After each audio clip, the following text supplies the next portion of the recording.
এদের যারা সাবেক সমন্বয়ক ছিলেন তাদের একটা অংশ যাদের বয়স তুলনামূলকভাবে কম, তাদের নিয়ে নতুন একটা ছাত্র সংগঠন করা হয়েছে। নাম দেওয়া হয়েছে গণতান্ত্রিক ছাত্র সংসদ। এখন এটা কেন করা হলো? বুঝতেই পারছেন যে বৈষম্য বিরোধী ছাত্র আন্দোলনে যারা ছিলেন তারা নতুন একটা দল করতে যাচ্ছেন। তার মানে ওই ছাত্রগুলো দুভাগে ভাগ হয়ে যাচ্ছেন। যারা একটু বয়স্ক তারা একটা পলিটিক্যাল পার্টি করবেন, যার নেতৃত্বে থাকছেন নাহিদ ইসলাম, আক্তার হোসেন, এরা, সার্জিস আলম, হাসনাত আবদুল্লাহ, এরা থাকবেন। আর অন্যদিকে যারা এখনও স্টুডেন্ট, একটু ছোট বয়সে, তারা করছেন এই গণতান্ত্রিক ছাত্র সংসদ। এই দুটো ভাগে ভাগ হয়ে যাচ্ছে। কিন্তু এই ভাগগুলো কি স্বাভাবিকভাবে মানে আপনার খুব সিস্টেমেটিক্যালি অথবা সবার কাছে গ্রহণযোগ্যভাবে হতে পারছে? পারছে না। এবং পারছে না বলেই এদেরকে নিয়ে আশাবাদী হওয়ার সুযোগ কম থাকছে। আজকে মধুর ক্যান্টিনে, ঢাকা বিশ্ববিদ্যালয়ের মধুর ক্যান্টিনে এই গণতান্ত্রিক ছাত্র সংসদের কমিটি ঘোষণা করা হয়েছে। এবং এই কমিটি ঘোষণাকে কেন্দ্র করে এরই মধ্যে কমপক্ষে 2 দফা মারামারি হয়েছে, বিচ্ছিন্নভাবে আরও বেশি হয়েছে। মারামারি করে আহত হয়েছে। কারা মারামারি করেছে? কার সঙ্গে কারা মারামারি করেছে? ছাত্রদের সঙ্গে ছাত্ররা মারামারি করেছে। এবং এই সব ছাত্ররাই নিজেদেরকে দাবি করছে যে তারা এই হাসিনা সরকারের পতনের আন্দোলনে সবচেয়ে সক্রিয় ভূমিকায় ছিল। তার মানে কারা ছাত্র আন্দোলনের সঙ্গে ছিল, কারা বৈষম্য বিরোধী ছাত্র ছিল, এই দাবি নিয়ে এখন ভাগাভাগি মারামারি শুরু হয়ে গেছে। কেন? এর পেছনের অঙ্কটা কি সেটা নিয়ে আমি একটু কথা বলতে চাই। তার আগে আমি নতুন কমিটিটা কেমন হলো সেটা নিয়ে আপনাদের সঙ্গে একটু কথা বলি। এই যে গণতান্ত্রিক ছাত্র সংসদ, এর কেন্দ্রীয় আহ্বায়কের দায়িত্ব পেয়েছেন আবু বাকের মজুমদার। এর সদস্য সচিব হওয়ার দায়িত্ব পেয়েছেন জাহিদ আহসান। এই দুজন সম্পর্কে আমি একটু পরে আসছি। তার আগে আমি বলছি আপনাদেরকে যে মারামারিটা হলো কেন। আজকে বিকাল 3টার দিকে যখন তারা মধুর ক্যান্টিনে গিয়েছেন, তখন বিভিন্ন বেসরকারি বিশ্ববিদ্যালয় অথবা বিভিন্ন প্রাইভেট বিশ্ববিদ্যালয় যারা যেগুলো আছে তাদের ছাত্ররা এসেছে এবং তারা বলেছে যে আমরাও এই আন্দোলনে গুরুত্বপূর্ণ ভূমিকায় ছিলাম। এবং ছিলেন কিন্তু মানে যখন আন্দোলন প্রায় শেষ পর্যায়ে, বরং এমন অনেকে বলেছে যারা আন্দোলনটা সরাসরি দেখেছে, আমরাও দেখেছি, আমরা জানি, যখন আন্দোলনটা প্রায় শেষ হয়ে যায় তখন কিন্তু এই প্রাইভেট বিশ্ববিদ্যালয়ের স্টুডেন্টরা আন্দোলনটাকে আবার জাগিয়ে তুলেছিল। এবং আমি এটাও মনে করি, আমার বিবেচনায় দুটো বাংলাদেশের অন্য অনেক আন্দোলনের সঙ্গে এই আন্দোলনের দুটো বেসিক পার্থক্য ছিল। দুটো বেসিক পার্থক্য। সেই দুটো বেসিক পার্থক্য কী কী? এই দুটো বেসিক পার্থক্যের মধ্যে 1 নম্বর পার্থক্য ছিল যেটা, সেটা হলো এই আন্দোলনে প্রাইভেট বিশ্ববিদ্যালয়ের স্টুডেন্টরা জড়িয়ে পড়েছিল। প্রাইভেট বিশ্ববিদ্যালয়ের স্টুডেন্টরা এর আগে মাত্র একবার আন্দোলন করেছিল, সেটা ছিল প্রাইভেট বিশ্ববিদ্যালয়ের উপরে যে ভ্যাট প্রয়োগ করা হয়েছিল তার প্রতিবাদে, এবং সেই আন্দোলন সফল হয়েছিল। প্রাইভেট বিশ্ববিদ্যালয়ের সঙ্গে পার্থক্যটা কোথায় আমি বলি। প্রাইভেট বিশ্ববিদ্যালয়ে যারা পড়েন তারা সমাজের সাধারণত উচ্চ মধ্যবিত্ত শ্রেণীর মানে লোক, তারা ওই পরিবার থেকে তারা আসেন। মানে এবারই প্রথম একটা আন্দোলনে উচ্চ মধ্যবিত্ত এবং উচ্চবিত্ত পরিবারের লোকজন কিন্তু সংযুক্ত হয়ে গিয়েছিল।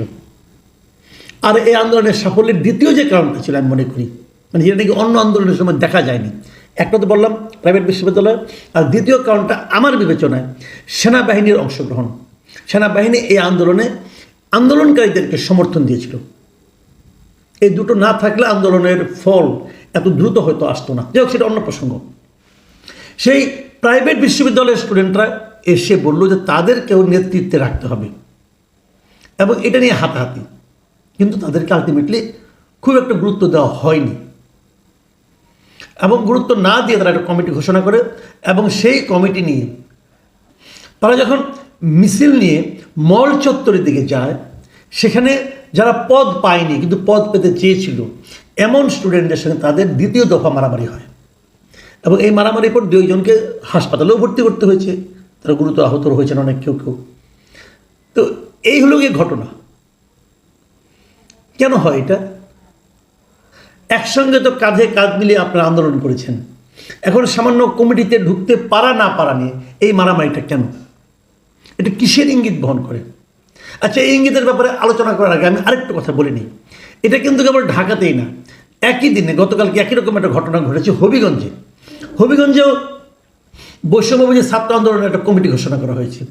সেই কমিটি যাদেরকে নিয়ে ঘোষণা করা হয়েছে তাদের প্রতিবাদে রাত 12টার দিকে হবিগঞ্জে অন্য একটা পক্ষ ঝাড়ু মিছিল করেছে, প্রতিবাদ মিছিল করেছে। বলেছে ওইটা নাকি এরা নাকি প্রকৃতপক্ষে আন্দোলনের সময়, স্বৈরাচার বিরোধী আন্দোলনের সময় মাঠে ছিল না। আবার উল্টো এরা বলছে তারা মাঠে ছিল না। লক্ষ্য করুন, বৈষম্যবিরোধী ছাত্র আন্দোলন কিন্তু ভেঙে একটা ছাত্র সংগঠন হয়েছে, গণতান্ত্রিক ছাত্র সংসদ। আর মূলটা চলে যাচ্ছে, নতুন পার্টির নাম এখনো ঘোষণা হয়নি, সেখানে যাবে শুক্রবার দিন ঘোষণা হবে। এর মধ্যে মাত্র 2 দিনের আগে, 2 দিনের যে সংগঠনের আয়ু মাত্র 2 দিন, 2 দিন পরে যে সংগঠন 2 ভাগে ভাগ হয়ে যাবে, সেই সংগঠনের নেতৃত্ব নিয়ে মারামারি। তো হবিগঞ্জ, সারা দেশে এটা আমরা দেখছি। এখন প্রশ্ন হলো, কেন এটা হয়, কেন এটা হচ্ছে? আলোচনাটা কিন্তু তার কিছু না। আপনারা মনে করেন যে যখন হাসিনা সরকার ক্ষমতায় ছিল তখন দেখবেন আপনি ছাত্রলীগের একটা কমিটিতে ঢোকার জন্য লক্ষ লক্ষ টাকা কিন্তু ব্যয় করা হতো। আমি এমনও জেলা কমিটি জানি যেখানে জেলা কমিটির একজন সাধারণ সম্পাদক অথবা সভাপতি হওয়ার জন্য 1-1.5 কোটি টাকা ব্যয় করা হতো। কাকে দিত? বিভিন্ন লিডারদেরকে দিত, অথবা ছাত্রলীগের যারা কেন্দ্রীয় সভাপতি সেক্রেটারি তাদেরকে দিত। এবং আমি তো শুনেছি যে ছাত্রলীগের যে সাবেক যে সাধারণ সম্পাদক ছিল লেখক ভট্টাচার্য, সে নাকি কয়েকশো কোটি টাকা না খেলে কমিটি বাণিজ্য করে ইনকাম করেছে। তো এই যে টাকাটা তো লেনদেন হতো, এখন যদি একটা ছাত্রলীগের কমিটি কেউ করতে চায়, কেউ টাকা দেবে কমিটিতে ঢোকার জন্য? বরঞ্চ কমিটি থেকে বের হওয়ার জন্য টাকা দেবে, ভাই আমি কমিটিতে নাই। খেয়াল করেন, তাহলে টাকাটা তখন এত টাকা দিত কেন? এই টাকা দেওয়ার ফলটাকে এটা কীভাবে টাকাটা সে তারা দিত? এটা কি সম্মানের জন্য, নাকি এটা এক ধরনের ইনভেস্টমেন্ট ছিল? এটা একটা ইনভেস্টমেন্ট ছিল। ইনভেস্টমেন্ট মানে একবার যদি কোনো ক্রমে আপনি ছাত্রলীগের কোনো একটা কমিটি গুরুত্বপূর্ণ পদে ঢুকতে পারেন, তাহলে সেই পরিচয়টাকে ভাঙিয়ে তারা সারা দেশে চাঁদাবাজি করতে পারত, সারা দেশে মাস্তানি করতে পারত, সারা দেশে ঠিকাদারি করতে পারত, সারা দেশে তদবির বাণিজ্য করতে পারত। মানে ওই 1 কোটি টাকা ইনভেস্ট করতো, করার পরে দেখা যেত 6 মাসের মধ্যে কয়েকশো কোটি টাকা তারা ইনকাম করা হয়ে গেছে।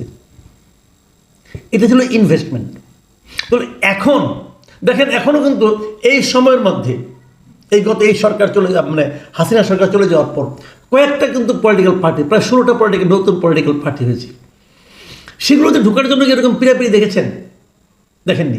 তাহলে এটাতে কেন? এটার রাজনীতিটা হলো যে আপনি বৈষম্য বিরোধী ছাত্র আন্দোলন অথবা এই গণতান্ত্রিক ছাত্র সংসদ যেটাই হোক না কেন, এর মেম্বার এটা বললে পরে আপনার মোটামুটি স্বার্থ মাপ, আপনি অনেক কিছু করতে পারবেন, ক্ষমতা দেখাতে পারবেন, কোথাও যেতে পারবেন, গেলে প্রোটোকল পাবেন। কেন পাবেন? এই সরকার তো তাদের সরকার না, মানে অফিসিয়ালি। তাহলে কেন আপনাকে প্রোটোকল দেওয়া হবে? এই কারণে দেওয়া হবে যে আনঅফিসিয়ালি হলেও এই সরকারের এক ধরনের আনুকূল্য এই দলগুলির প্রতি আছে, এই স্টুডেন্টদের প্রতি আছে। যে জিনিসটা ছাত্র দলের নাই। ছাত্র দল কিন্তু এরকম খাতির যত্ন পাচ্ছে না সরকারের কাছ থেকে অথবা প্রশাসনের কাছ থেকে, এমনকি ছাত্র শিবিরে অনেক ক্ষেত্রে পাচ্ছে না, এরা পাচ্ছে। অতএব এখানে ঢোকার জন্য এত হুড়াহুড়ি পিড়াপিড়ি, এতটা হুড়াহুড়ি পিড়াপিড়ি কিন্তু ছাত্র দলে ঢোকার জন্যও নাই, ছাত্র শিবিরে ঢোকার জন্য আমরা দেখি না। তাহলে এদের উদ্দেশ্যটা কি সত্য নয়? দেখুন, যে কমিটিটা গঠন করা হলো, এই কমিটিটা কীভাবে গঠন করা হচ্ছে কেউ কি জানে? কেন আবু বাকের মজুমদার, কেন এটা হবে? কেন? ওনার যোগ্যতাটা কি প্রমাণিত? উনি কি সবার কাছে গ্রহণযোগ্য? যদি গ্রহণযোগ্য না হতো তাহলে মারামারি হলো কেন? এটা কি কোনো গণতান্ত্রিক প্রক্রিয়া কমিটি হয়েছে? কেউ বলতে পারবে না। কোনো ভোট হয়েছে? কার ভোট হয়েছে? কেউ বলতে পারবে না। তো সেটা তো হতে পারতো, সেটা হলো না কেন? হলো না এই কারণে ক্ষমতা কেউ ছাড়তে চায় না। সবাই ভাবে আমার কাছে ক্ষমতা থাকুক, আমি এই ক্ষমতার ব্যবহার করতে থাকবো। এই যে মানসিকতা, এই মানসিকতার বাইরে যতদিন পর্যন্ত আমরা আসতে না পারবো, যতদিন পর্যন্ত আমরা সর্বক্ষেত্রে গণতন্ত্রের চর্চা করতে না পারবো, ততদিন পর্যন্ত আমরা নতুন কিছু করতে পেরেছি অথবা করতে পারবো সে কথা বলার কোনো সুযোগ থাকবে না। এবং আমার যেটা মনে হয়, এই যে নতুন ছাত্র সংসদ হচ্ছে একটা, এরাও সে সেরকমই পুরনো ধারার যে গড্ডালিকা প্রবাহ, সেই প্রবাহে গা ভাসিয়ে দেবে। এবং এই সংগঠনের আগামীতে আপনারা শুনবেন, এই সংগঠনের সদস্যরা যতদিন এই সরকার আছে ততদিন নানা ধরনের অপকর্মের সঙ্গে কিন্তু এদের নাম জড়িয়ে যেতে পারে। এই প্রক্রিয়াটাই তো ঠিক না। প্রিয় দর্শক, এখন এ পর্যন্তই। আল্লাহ হাফেজ।